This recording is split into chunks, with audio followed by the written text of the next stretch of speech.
En principio, agradecer a todos los concurrentes. Vamos a dar por iniciar con el foro por una nueva política de drogas. Agradecer a la Fundación Friedrich Ebert por el aporte, por darnos la posibilidad material de realizar esta actividad. A los compañeros y compañeras que conforman el acuerdo por la regulación legal, agradecerles por el espacio, por sumarse, por esta iniciativa que estamos llevando adelante. Somos más de 50 organizaciones de distintos ámbitos que tratamos de llevar adelante una discusión sincera, sin prejuicios, tratando de poner todo sobre la mesa para poder generar una nueva política de drogas y que esta política de drogas provenga desde la sociedad civil, ¿sí? Desde las organizaciones que componen el acuerdo. Estamos justamente de acuerdo en 5 puntos básicos que creemos que una futura regulación del cannabis en nuestro país debe contener, ¿sí? Y ese proyecto consideramos que tiene que venir de la sociedad civil. Agradecerles a las personas que se acercaron y invitarlos a cualquier situación o duda que tengan respecto al acuerdo, después se acerquen y nos quedamos pendientes de los paneles. Muchas gracias. Bueno, gracias. Una vez más, gracias por acercarse a este espacio.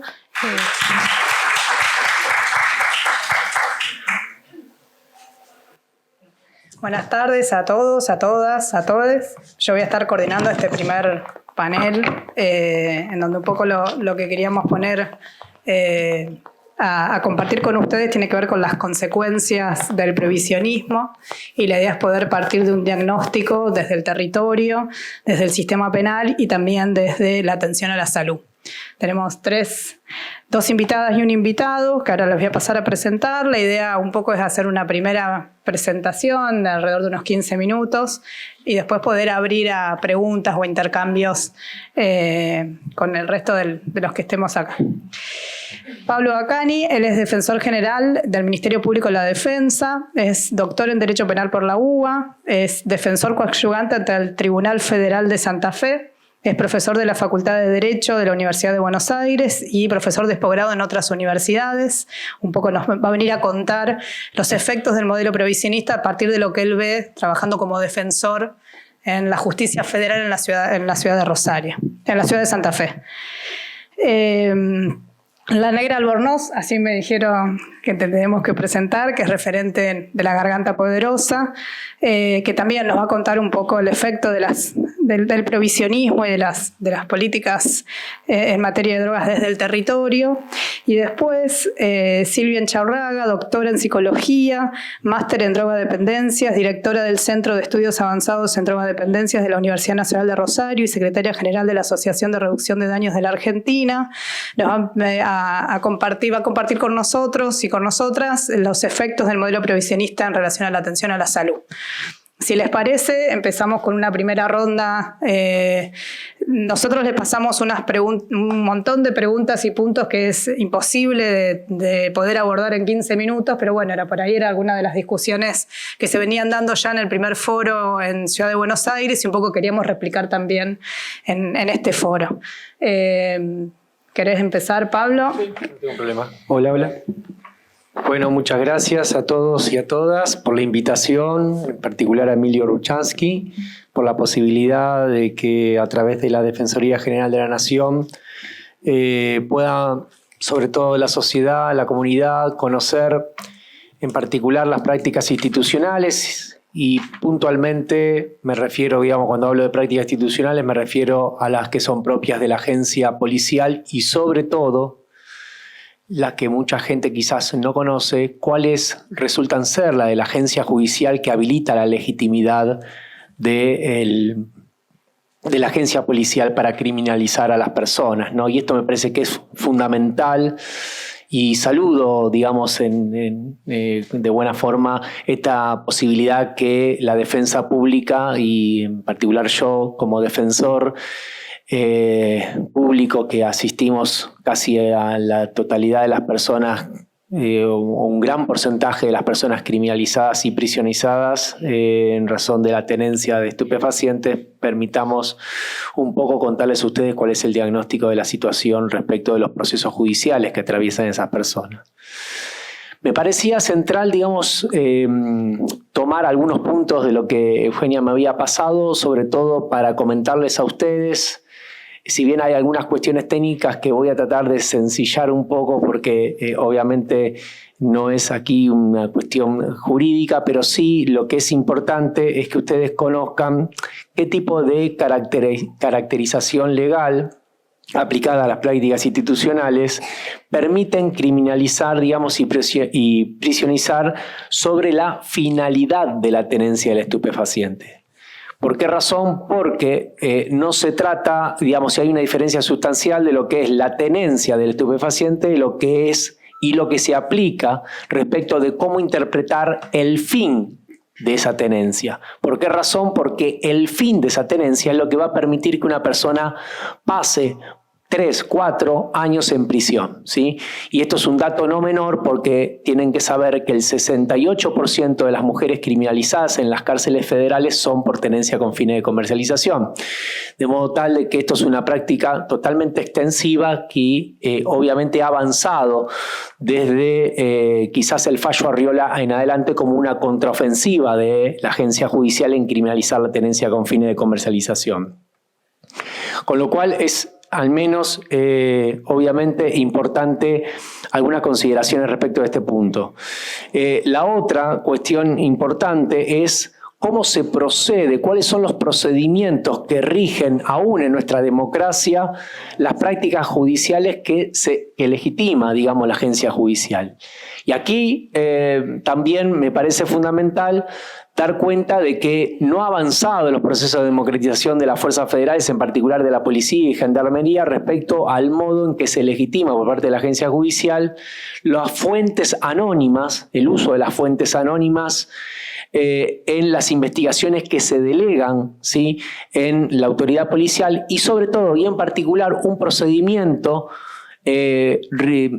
claramente inquisitivo a partir de la no puesta en marcha aún del Código Procesal Penal Federal, que exigimos que prontamente con la Ley de Fortalecimiento de la Justicia Federal se pueda poner en marcha este Código Procesal Penal nuevo, que fuera sancionado en el 2014 y que implica una diferencia sustancial respecto de las prácticas burocráticas inquisitivas que ritualizan las prácticas policiales sobre lo escrito y documentado y no sobre prácticas orales que permitan discutir justamente las formas de intervención policial.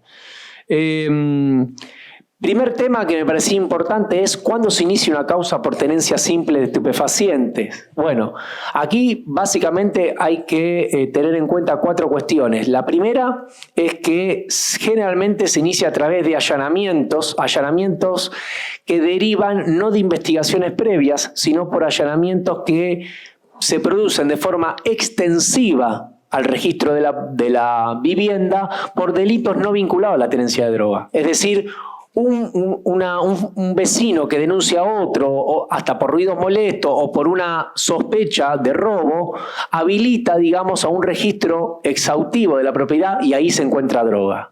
Con lo cual, esta es una de las primeras causas que advertimos donde hay una extensión mucho más allá de los motivos del orden de un allanamiento que permiten la criminalización por la tenencia. Sin embargo, digamos, lo que más caracteriza la criminalización y la persecución policial justamente tiene que ver con las detenciones en la vía pública y sobre todo los controles vehiculares.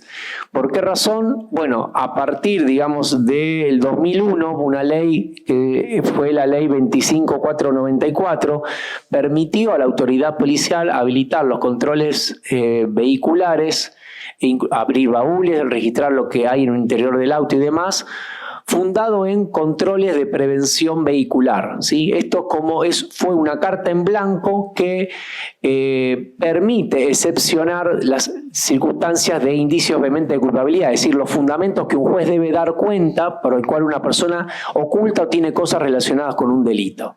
Con lo cual, acá tenemos un elemento fundamental, que es eximir de una orden de un juez. Cualquier policía, argumentando que está en un control vehicular, puede habilitar un registro exhaustivo, y aquí aparece obviamente también un proceso de criminalización masivo, sobre todo en los últimos 10 años, pero con particularidad desde el 2017 al 2019, han aumentado muchísimo este tipo de persecución policial.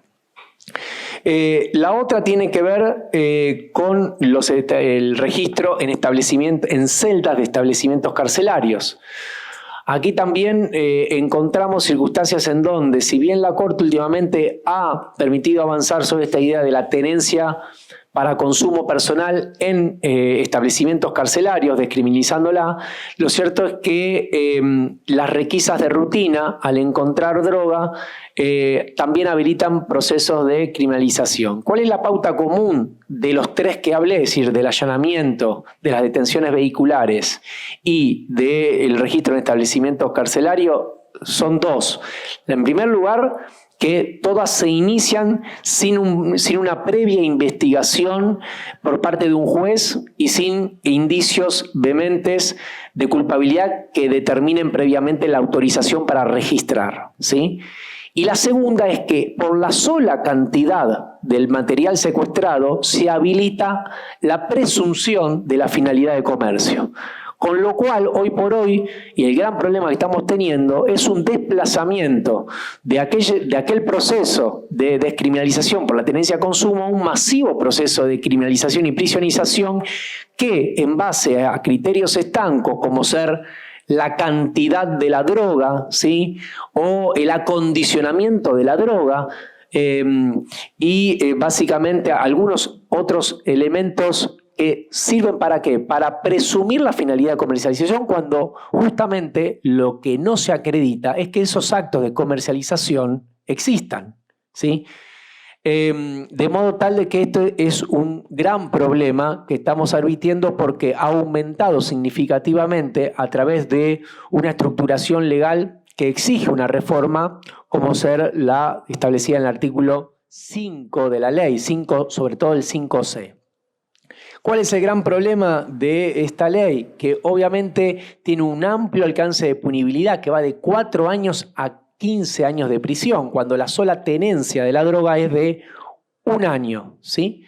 De modo tal de que, ¿qué es lo que hace esto? Que hay una pauta en derecho penal que, al no ser posible una pena de ejecución condicional, porque no es una pena que pudiera posibilitarlo al no ser de 3 años de ejecución condicional, es decir, numéricamente esto funciona así, en base a escalas, el legislador intencionadamente utilizó la tenencia con fines de comercio en base a una pena de 4 años de prisión. Con lo cual esto generó un proceso de prisionización agudo, sobre todo y en particular en el caso de mujeres. Y aquí voy a un tercer punto que me parece fundamental. Básicamente la condición de género y el rol doméstico asignado a la mujer hace que los procesos de criminalización de los hombres que habitan las viviendas, a los cuales, digamos, están vinculados a la tenencia de droga, se equipara el rol que el hombre tiene respecto a la mujer por el solo hecho de ocupar esa vivienda. De modo tal de que aquí también advertimos un masivo proceso de criminalización hacia la mujer por el solo hecho o por la sola circunstancia de habitar la vivienda, cuando no se identifican qué tipo de aportes, qué roles, qué dominio ha tenido sobre la circunstancia del hecho. Con lo cual, digamos, esto también generó un proceso en donde desde el 2017 al 2019, como dijera, llegara a un promedio del 68% de las personas prisionizadas.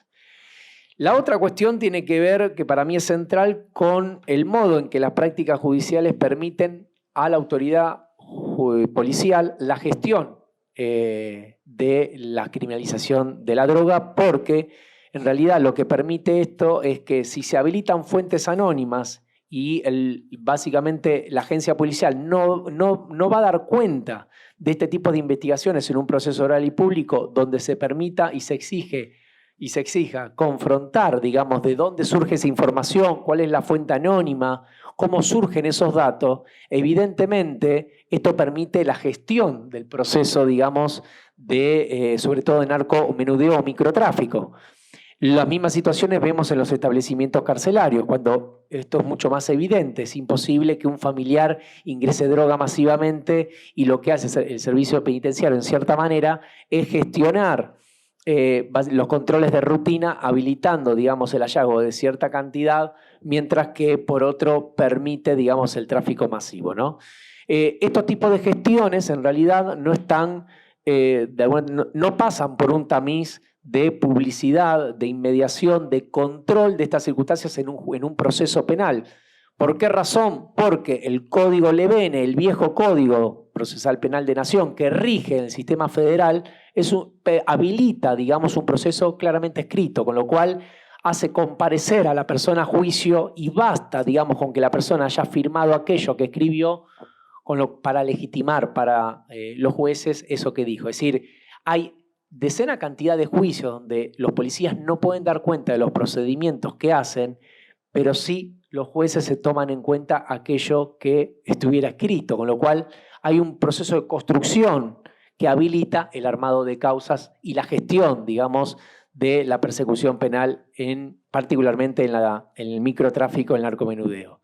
Bueno, quedo abierto a las preguntas y le agradezco desde ya mi participación. Muchas gracias.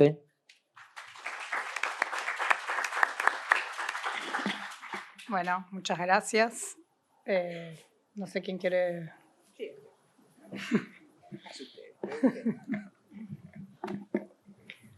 Bueno, muy buenas tardes a todos. Un gusto poder acompañarlos en este foro y en este debate que creo que es necesario, así como es necesario poder efectivamente contar con una reforma de la política de drogas.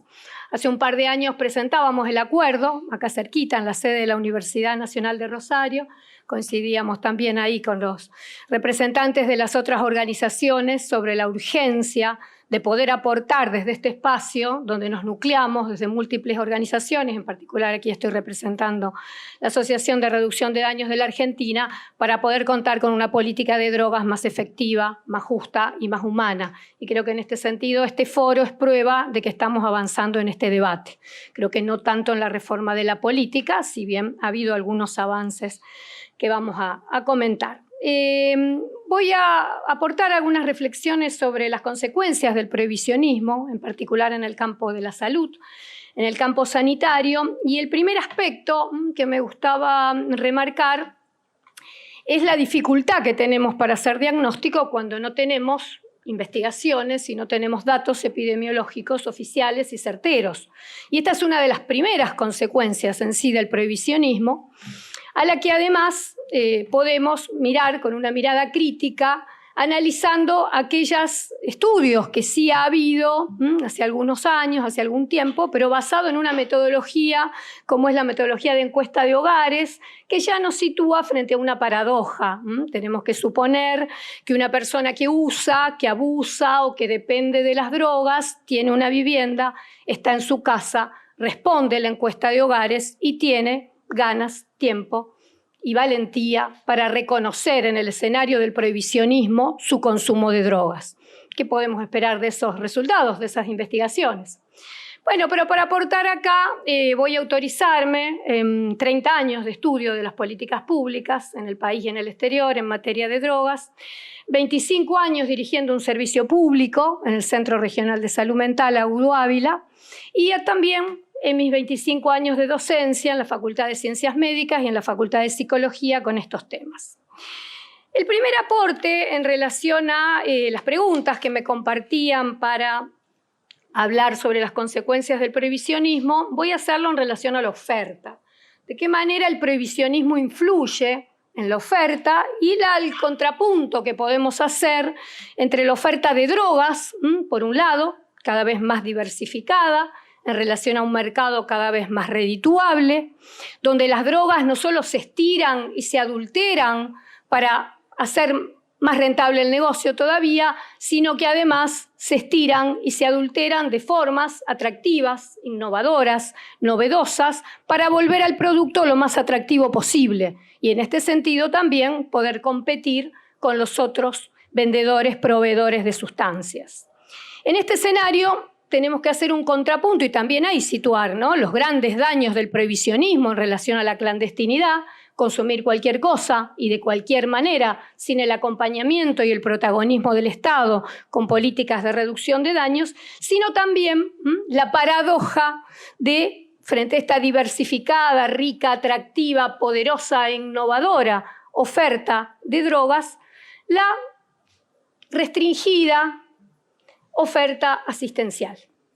En este sentido, podríamos situar, en primer lugar, la variable fundamental del alejamiento de los usuarios de drogas del sistema sanitario a partir justamente del imperio de la Ley 23.737. Nos resulta muy atractivo acercarse a un hospital público más allá de la presencia policial en los mismos dispositivos, de la misma manera en que nosotros detectábamos todas las dificultades cuando empezamos a distribuir, por ejemplo, equipos de inyección para las personas que se inyectaban drogas para prevenir el VIH-Sida, y la gran dificultad que teníamos para que estas personas se acercaran a los dispositivos sanitarios teniendo temor a ser detenidas, porque con frecuencia ya tenían la droga encima cuando se acercaban a un dispositivo, acceder a un equipo de inyección estéril para administrársela.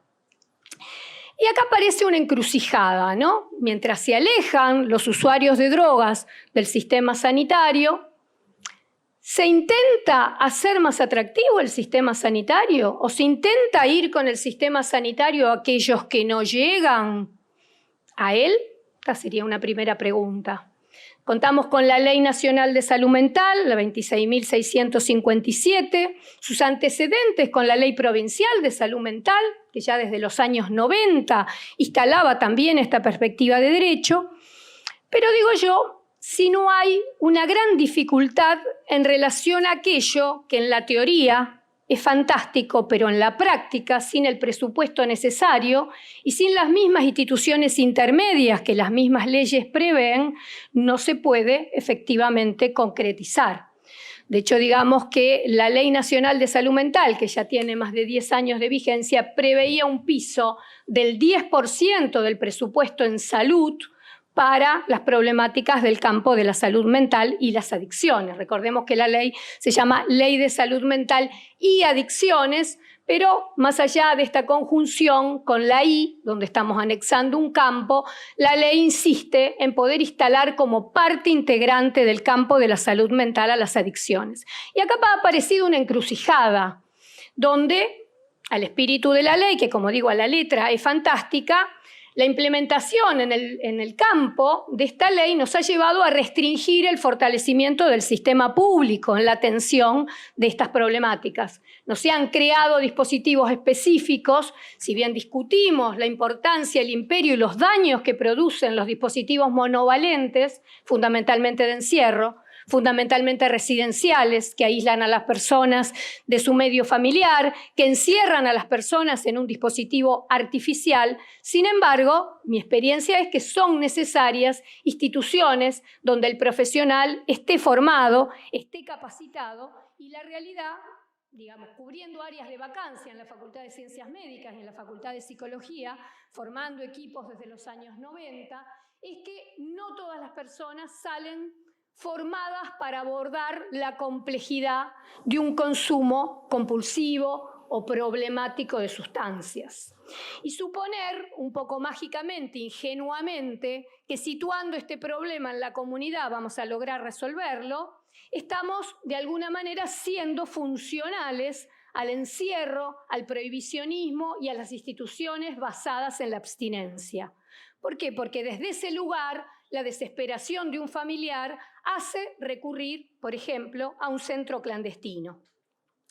En este sentido, a mí no me gusta hablar de consumo problemático, me parece que es un término superador, pero que de alguna manera vuelve a situar en el mismo lugar y desde cierto lugar se adjetiva como problemático un consumo que puede ser ocasional, puede ser recreativo, y que también desde la misma mirada estigmatizante, llamándolo problemático, vamos a buscar dispositivos para abordar o resolver esta cuestión desde lógicas saludables, desde discursos pro vida, que tenemos también que relativizar. Esta paradoja de no fortalecer el sistema público, de no capacitar equipos de salud, por ejemplo, una realidad la podemos ver, la ilustramos claramente en la ciudad de Rosario. La PRECOT, la Agencia Provincial de Consumos de Drogas, cerró en el año 2020 el dispositivo asistencial que durante 25 años sostenimos en el hospital público. Un dispositivo ambulatorio donde la problemática que escuchábamos y que interrogábamos no era la droga, era el sujeto que se drogaba. Donde interrogábamos la función que cumplía la droga y el tratamiento era caso por caso, personalizado. No un encuentro semanal con un profesional que va a un centro ocasionalmente para llenar un registro. APRECOT cerró este convenio, se cerró el dispositivo asistencial SADIS y se multiplicaron los convenios con otras instituciones, muchas de ellas religiosas, muchas de ellas monovalentes.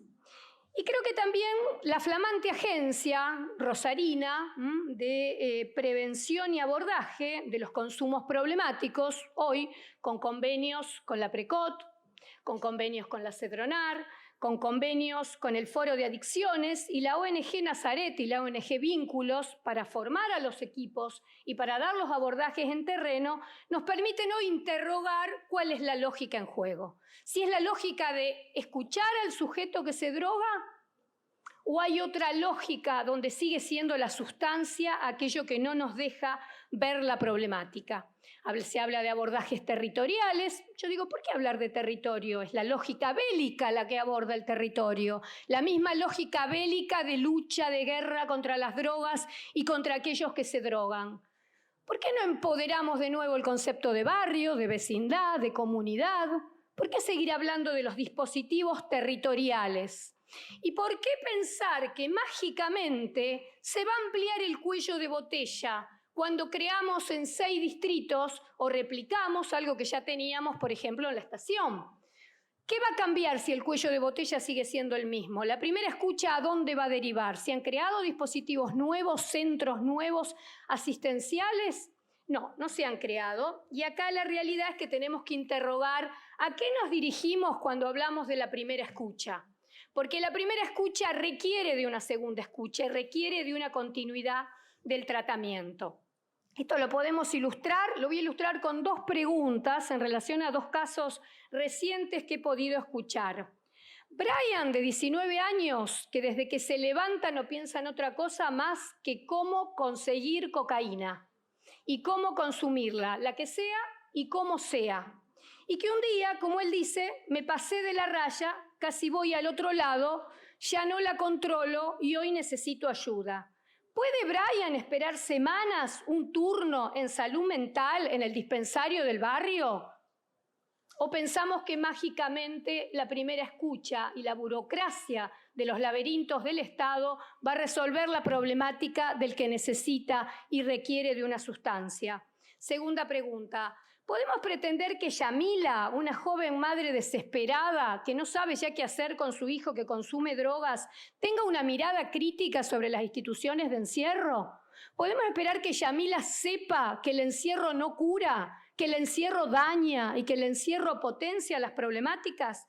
Yamila relata: sabía que era terrible aceptar que esos hombres de ese centro clandestino de la provincia de Buenos Aires buscaran a mi hijo en Rosario y se lo llevaran luego de que yo misma lo hubiera dopado con una pastilla que me habían dado. ¿Pero qué podía hacer si no? Recorrí toda la ciudad, nadie me dio respuestas, entró y salió de varias instituciones, se escapaba y no lo volvían a admitir. Nadie lo escuchaba, decía iba un profesional una vez a la semana y registraba anotaciones. ¿Era eso o algo peor aún, de perdonarme a mí misma, que terminara preso o terminara muerto? Y lamentablemente esto es lo que pasa. Hay personas que terminan presas y hay personas que terminan muertas por esta falta de presencia y de acompañamiento del Estado. Uno de los que terminaron muertos fue Santiago Gelman Suárez, de 17 años, que fue derivado por el gobierno de la provincia de Santa Fe a la comunidad terapéutica Soltar en Ituzaingó. Apareció muerto, ahogado en una piscina. Había más de 10 jóvenes internados en esa comunidad terapéutica clandestina, sin habilitación, y todavía estamos esperando en Arda que el gobierno de la provincia de Santa Fe nos responda el pedido de acceso a la información pública que hicimos en base a lo que fue el expediente de la Comisión de la Memoria sobre los daños que sufrían los usuarios de drogas en esa institución. Para terminar, voy a hacer una breve reflexión sobre otra de las cuestiones que me preguntaban, que era sobre la reducción de daños. ¿Cómo definiría yo hoy la reducción de daños en Argentina y particularmente a nivel local? Yo la defino como tímida. La reducción de daños es tímida. La reducción de daños es banalizada por el Estado, tanto el Estado nacional como el provincial como el municipal. El Estado camufla en un abstencionismo de buenos modales intervenciones apropiadas, pertinentes, importantes de realizar, abordajes territoriales, entre comillas, pero que no es reducción de daños. Porque si bien la reducción de daños requiere de la inclusión social, del trabajo comunitario, del trabajo en terreno, la reducción de daños no es eso. La reducción de daños es garantizar el derecho de las personas a drogarse, garantizar el derecho a seguirse drogando, pero en forma segura. Garantizar que no se mueran ni por el VIH-Sida como morían en los 90, cuando tuvimos que empezar a dar jeringas y fuimos también tan demonizados como aquellos que se inyectaban drogas, ni mueran como los pibes de Puerta 8 o los jóvenes de la fiesta Time Warp o todos los múltiples jóvenes que mueren y adultos por la falta de presencia del Estado con una política de control y de cuidado. Hoy somos también demonizados por testear escondidamente en una fiesta electrónica las drogas de diseño, por emitir alertas tempranas sobre drogas adulteradas que pueden costar la vida, de la misma manera en que en los años 90 éramos demonizados por dar jeringas, y esto también se entendía como una forma de hacer apología de la droga. Me preguntaban también sobre la demanda, y voy a cerrar con esto. Yo diría que hay 3 tipos de demanda en relación a las problemáticas del consumo. Están aquellos que quieren dejar y no pueden, y en este sentido pagan precios altos por lograr el alivio, sea precios económicos en instituciones privadas, sea precios con su salud o con su vida, o con su libertad, perdón, en otro tipo de instituciones como puede ser la prisión. Están aquellos que son traídos para que dejen las drogas, donde el consumo sí es problemático para la madre, para la pareja, para la amiga, para el amigo. Y están aquellos que no llegan ni llegarán, porque la droga no es un problema. Quizás porque el consumo es ocasional, quizás porque el consumo es recreativo, quizás porque en la droga encuentran una solución más que un problema, y hasta que no se pasen de la raya, como le pasaba a Brian en la viñeta clínica que les compartía, no van a pedir ayuda. En los 3 casos se hace imperioso el abordaje de reducción de daños, pero no el abordaje camuflado en otra cosa, el abordaje de reducción de daños concreto, con educación, con información, con acceso a los alertas tempranos, a los testeos para conocer la composición química de las drogas y con profesionales capacitados para abordar la temática. Y en los 2 casos, donde efectivamente la posibilidad de una asistencia se da, necesitamos centros y dispositivos no centrados en la sustancia. Necesitamos centros y dispositivos fuera de la lógica provida, fuera de la lógica saludable, fuera del cassette de yo sé lo que es bueno para vos. Necesitamos algo alejado de la lógica de las buenas intenciones, podríamos decir, alejado de los laberintos que solo van a permitir que haya más registros sobre aquellos que llegan a la primera escucha, pero no vamos a garantizar que de esa catarsis que hace aquel que sufre y de ese registro burocrático que hace aquel que recibe la demanda, pueda haber efectivamente un tratamiento y pueda haber efectivamente una cura en el ámbito, entre comillas, como diría el psicoanalista francés Jacques Lacan, de lo posible. Muchas gracias.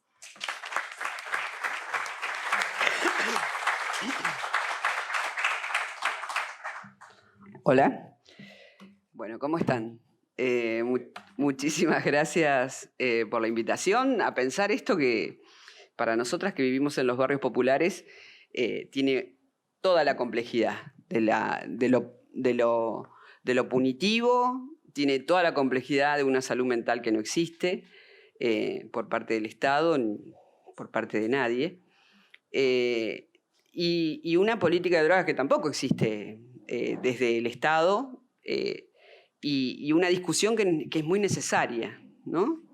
Porque en realidad cuando nosotros decimos, ¿qué hacemos? ¿Cómo planteamos lo que nos pasa a nosotras con las drogas?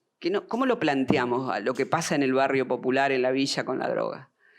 Y no podemos hacer otra cosa que plantearlo desde por ejemplo, un diagnóstico rápido que hicimos con unas vecinas en Santa Fe, yo soy de la ciudad de Santa Fe, en donde miramos 50 manzanas, en 50 manzanas hay 14 kioscos que venden droga ilegalmente, porque no se puede vender drogas, las drogas ilegales no se pueden vender, entonces es ilegal, y donde hay muchísima gente consumiendo, ¿no? Mucha gente del barrio y mucha gente que entra al barrio a comprar drogas ilegales.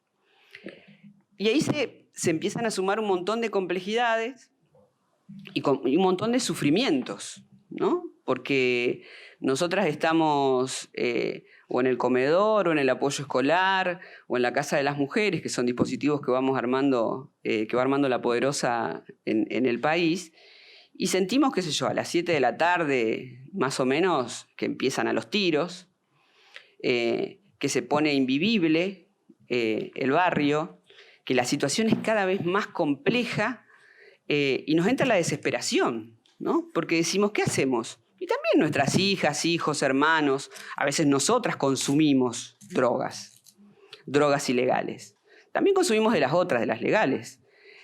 Como todo el mundo, con menos poder adquisitivo, ¿no? Tenemos que ir al centro de salud y en el centro de salud te tiran las pastillitas. Entonces es muy complejo entender el problema de la droga cuando tenemos muchos problemas que atender, ¿no? En principio tenemos un problema enorme que es el alimentarnos, digamos, porque el hambre va avanzando en la Argentina. Y también sabemos que, qué sé yo, a veces nuestros compañeros que vienen de laburar cansados, porque son por lo general albañiles, pasan por el kiosco y se compran alita y así, digamos, le ponen un poquito de onda a lo que le queda del día para hablar con la familia o para ir a tomarse un porrón con los amigos o juntarse en la esquina, ¿no?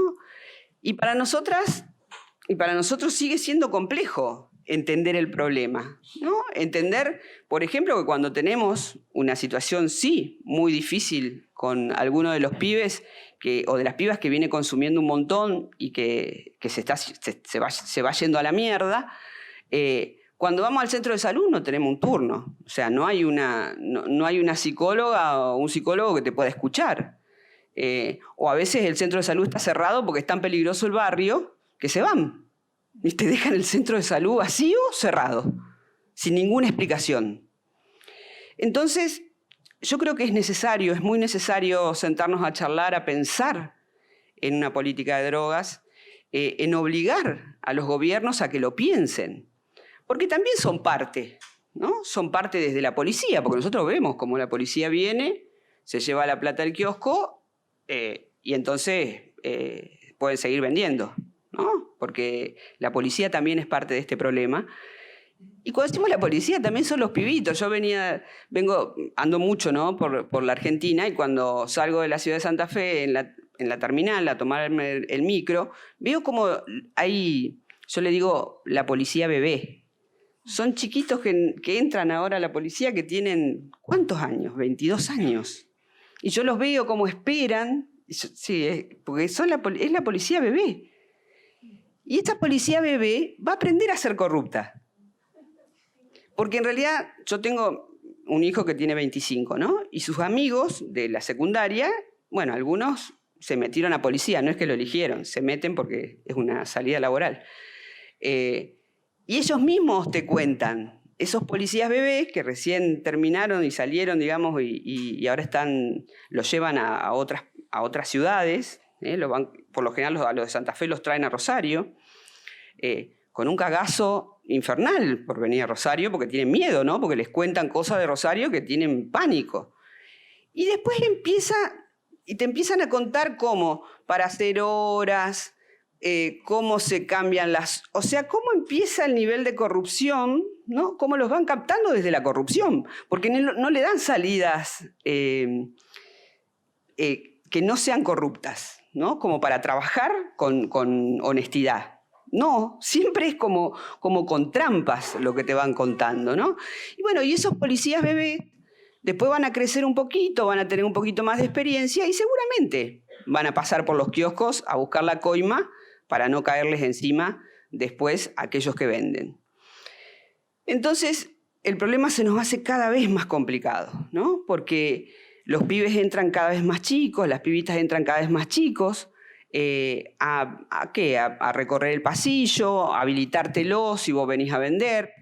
Y entonces no se habla de si consumimos recreativamente, si consumimos porque realmente la realidad es una mierda y a veces consumís para no verla, o consumís para levantarte un poco, y no sabés ni lo que consumís, digamos, porque, por ejemplo, el porro no es tan... Ahora el porro es más común, nosotros, ni nosotras lo moralizamos, decía, ay, mira, ese fuma porro. No, ahora ya fumar porro es común, y cultivar porro es común, ¿no? Cultivar marihuana es...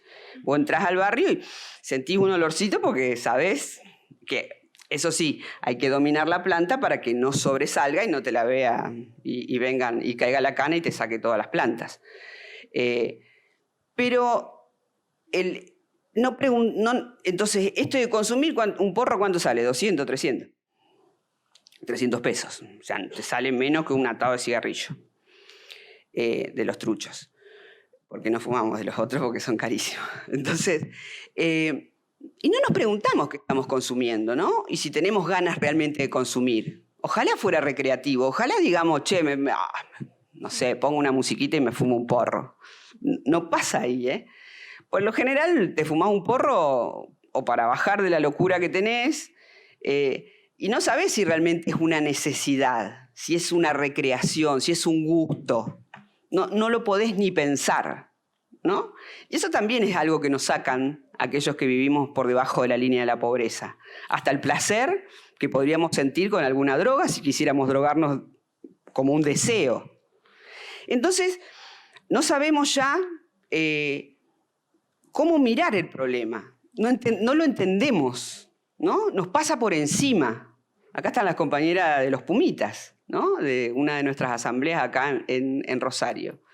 Compañeras que algunas se tuvieron que ir del barrio porque se puso invivible, ¿no? Y como son referentas políticas, también están apuntadas por aquellos que hacen otros negocios.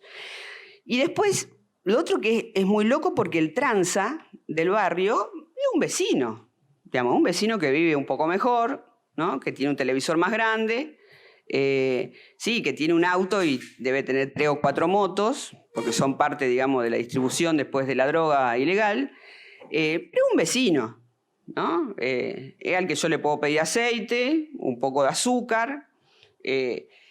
Entonces, pero después se empiezan a demonizar las historias porque el problema se va a la mierda, digamos. Empieza a cobrar otra dimensión que tiene que ver con esto de los territorios, ¿no?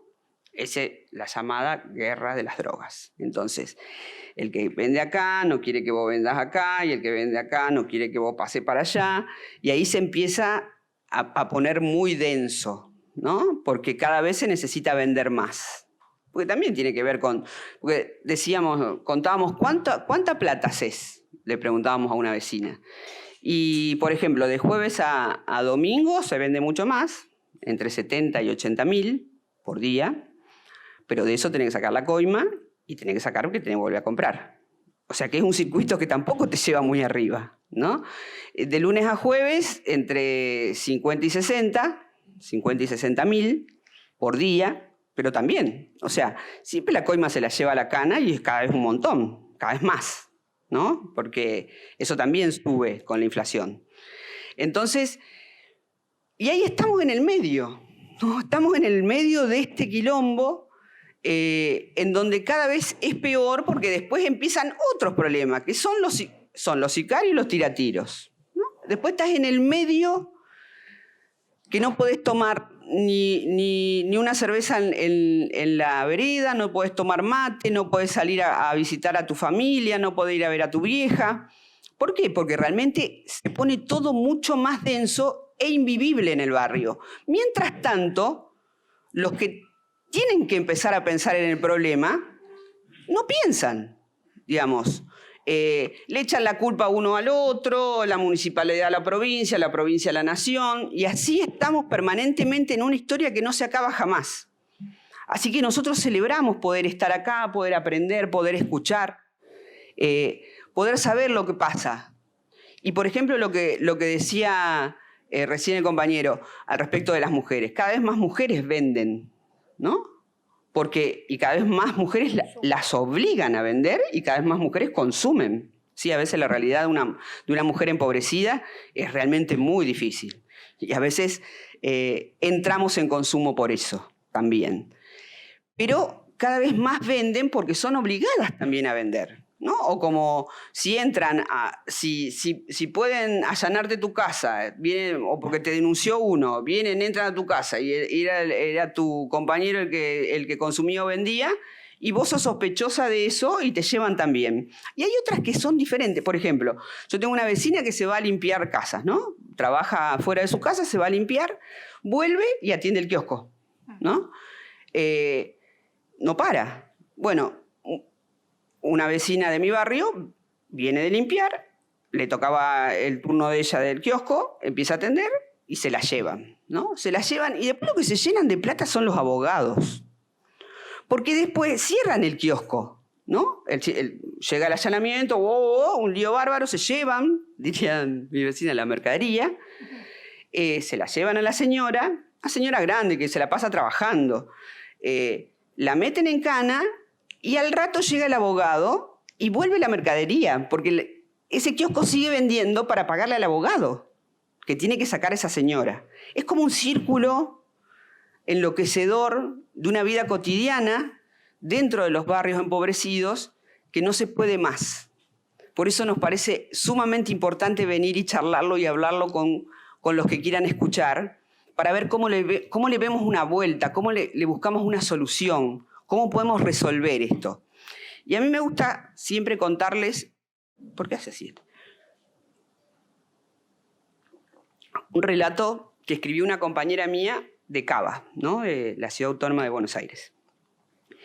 Mi compañera, yo le pedí, vamos, porque escribe muy lindo, entonces le dije, haceme un favor, escribí una historia que no diga drogas. A ver cómo hacemos. Habla de drogas sin decir droga. Bueno, listo. Entonces, es muy buena ella escribiendo. Entonces me escribió una historia que yo se las quiero compartir. Corrí en patas después de una noche de lluvia. Saqué el palo que trababa la puerta de chapa. Me lastimé el pie con la parte oxidada de abajo. Me agaché y le puse saliva. Mi abuelo me enseñó que la saliva era sanadora, siempre y cuando estés en ayunas. Salí a la calle y ahí estaba, una plaza nueva, con colores, muchos colores, con los toboganes más grandes que haya visto. Una vez en la colonia fuimos en micro a las piletas de un parque y cuando había y al costado había una plaza grande tan colorida como esta, alta alegría. 3 semanas esperando. Toda mi escuela estaba ahí, todas menos Leo. Lo vi a Leo en el pasillo, detrás de la plaza. Le grité desde lo más alto del tobogán.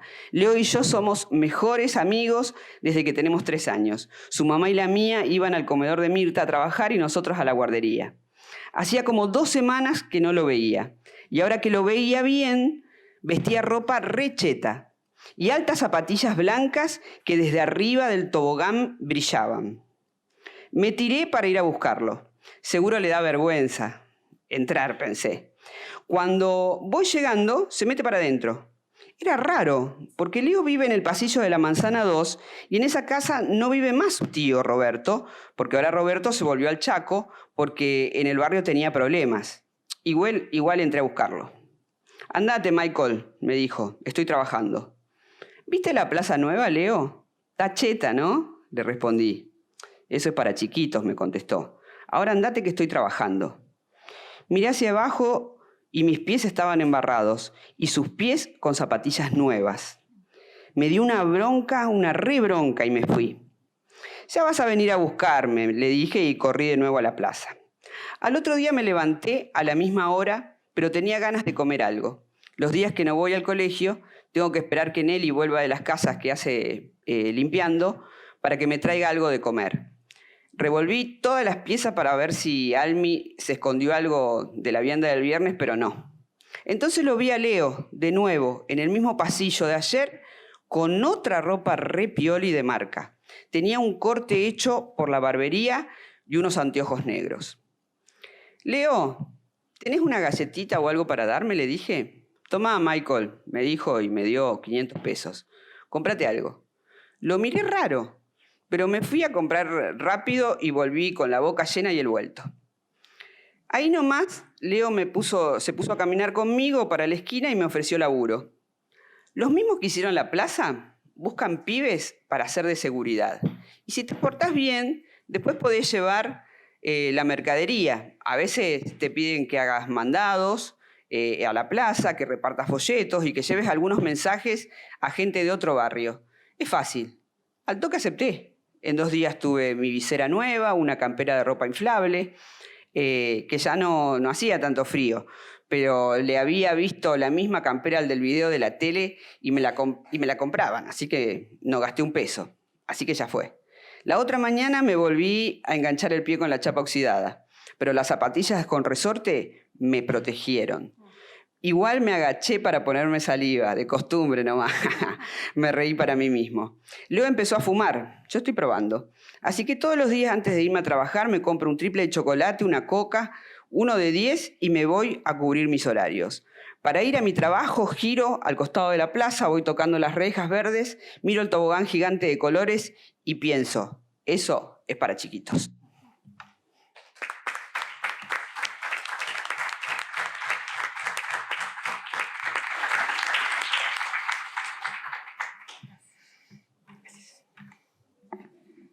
Bueno, muchas gracias a los tres por tener tanta capacidad de síntesis, porque eran muchas preguntas las que habíamos propuesto para empezar este primer panel. La idea ahora, nos quedan unos minutos, si alguien quiere hacer alguna pregunta, algún comentario, es el momento.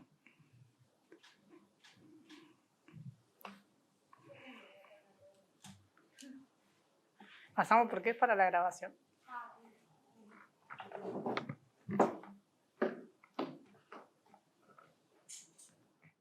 Bien, tengo una pregunta para Pablo que tiene que ver con qué puede hacer qué puede exigir la fiscalía al personal policial para, digamos eso, no armar una causa por cualquier cosa, básicamente.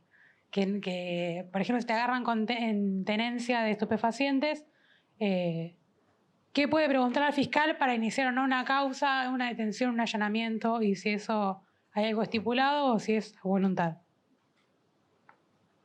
¿Alguien más? Bueno, empezamos y... Hola, ahí está. Bueno, a ver, en mi situación particular, yo era defensor oficial en la provincia de Buenos Aires, donde tenemos un código acusatorio, mixto acusatorio, mucho más avanzado del sistema inquisitivo que a nivel federal rige. Lo primero que advertí, cosa que no pasa en la provincia de Buenos Aires, es que los fiscales chequean la información generalmente de los policías citándolo a declarar a la fiscalía. Y eso es algo muy importante porque permite contraexaminar a la defensa respecto del proceso de información, sobre todo cuando se inicia por fuentes anónimas, que es el gran problema.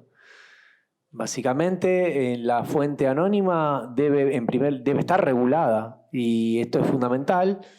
Los casos de testigo de identidad reservada exige por parte de la autoridad policial y sobre todo de la fiscalía de reservar los datos para eventualmente ser convocados a un juicio, porque no se puede introducir un testigo de identidad reservada en un juicio si yo no conozco la identidad. Lo mismo pasa con la gran mayoría de las causas que ingresan de esa manera. Bueno, eso en primer lugar. ¿Qué quiere decir esto? Convocar a la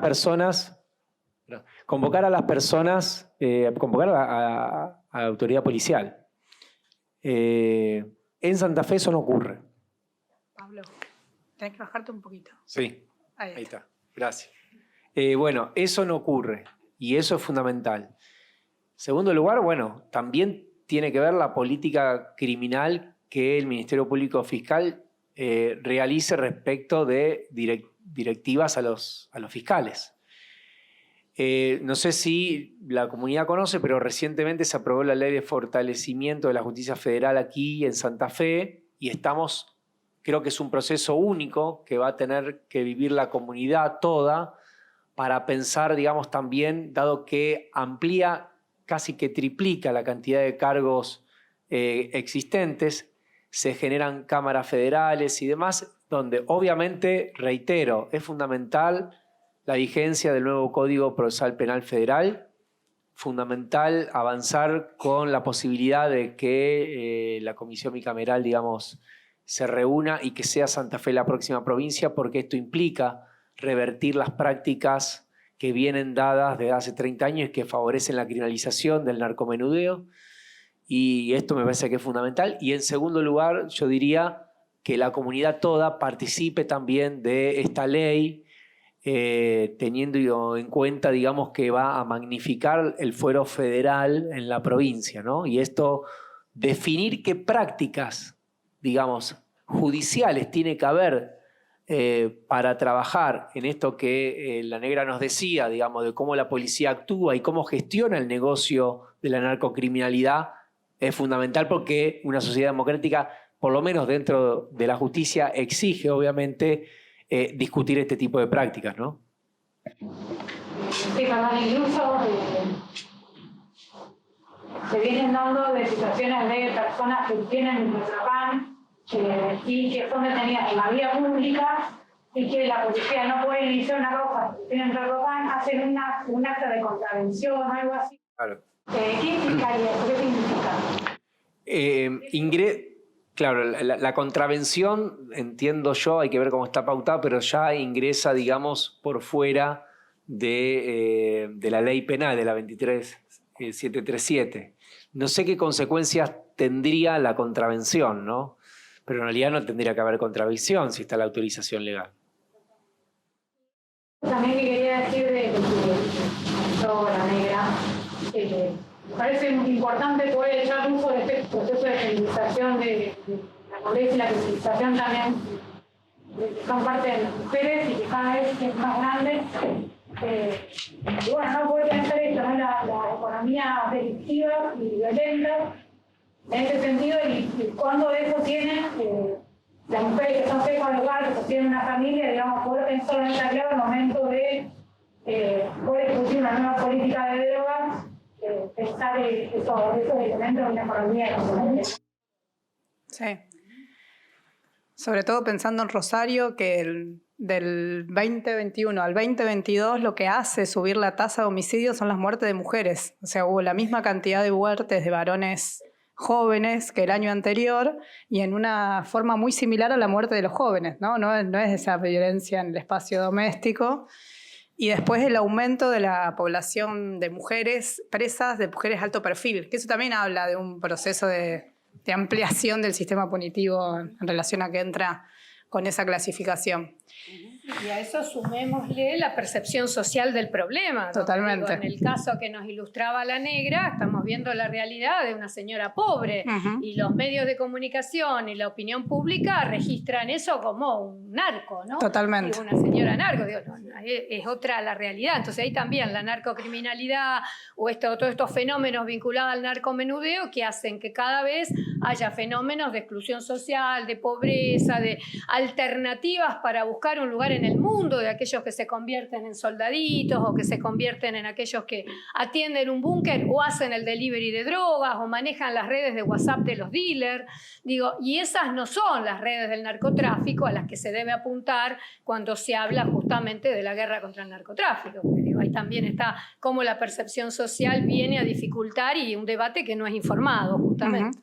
Y yo ahí quería agregar una pregunta para la negra, pensando, un poco hablamos de la presencia estatal en los barrios en relación a la policía, a las fuerzas de seguridad o la cuestión de la cuestión sanitaria. Si ustedes notaban un recrudecimiento de las condiciones post-pandemia, o sea, ¿cómo fue el repliegue del Estado o la vuelta o no de la presencialidad de distintas áreas del Estado? Porque me parece que ahí también hay una coyuntura muy particular, y que eso también, o sea, si ustedes notaron un agravamiento también como de la presencia de las distintas áreas del Estado en los barrios en este contexto particular, post-pandémico. Sí, lo que nos pasó fue eso, ¿no? Nosotros decimos que empezaron a comerse los barrios, que el narcomenudeo empezó a comerse el barrio. En realidad, la retirada del Estado es clarísima. Inclusive nosotros el 23 de enero nos reunimos con el intendente de esta ciudad para plantear la situación concreta del barrio de Los Pumitas, ¿no? Y lo que estaba pasando. Y uno de los puntos que le pedíamos, que le exigíamos, era la presencia del Estado con ¿qué? ¿Qué sé yo? El camión que hace DNI, que lleven los odontólogos, que el Estado esté, ¿no? Presente con este tipo de dispositivos con los que anda por un montón de lugares, que parece que no se le ocurre que si ese Estado está presente en la plaza, si está presente en la canchita, baja la violencia existente en el barrio. Eso en todos los barrios populares es eso, ¿no? Como hay ausencia del Estado, hay muchísima presencia de la violencia. Más allá de qué violencia, ¿no? De muchas violencias. Cuando el Estado se retira, esa violencia te come el barrio, ¿no? Entonces, incumplió, porque no cumplió ninguno de los 5 puntos que nosotras llevamos, y lo asesinaron a Maxi. Eso nos provocó muchísimo dolor y bronca, ¿no? Porque realmente si nos escucharan, digamos, porque nosotras podemos hacer los diagnósticos y también podemos ver las soluciones. Y por eso me parece muy importante pensar una política, poder estar informadas, inclusive nosotras, porque a veces también desde el prejuicio que vos moralizás el consumo de algún tipo de sustancia, ¿no? Porque también escuchás, está mal drogarse. Y también inclusive lo escuchás y terminás desconociendo la propia realidad, ¿no? Es como que comprás eso que escuchás de afuera. Y me parece que es muy importante tener información, poder discutirlo. Nosotros discutimos mucho en asamblea y hablamos mucho con nuestras vecinas y vecinos al respecto de esto, y también trabajamos con las juventudes de nuestros barrios populares en función de generar, digamos, una cuestión de mayor conciencia crítica al respecto de lo que nos está pasando, porque creemos que es muy necesaria esa política también que hacemos desde el barrio, una política villera en donde nosotras podamos decir y decidir y definir. Por eso es muy, pero muy importante este diálogo. Son importantes los diálogos y son importantes aquellos diálogos que también nos habiliten los estados, ¿no? Los gobiernos. Porque si no, parece que llega, como después llegó el ejército y toda una parafernaria, que en realidad nosotras necesitamos un montón de cosas más antes, no ese tipo de intervenciones.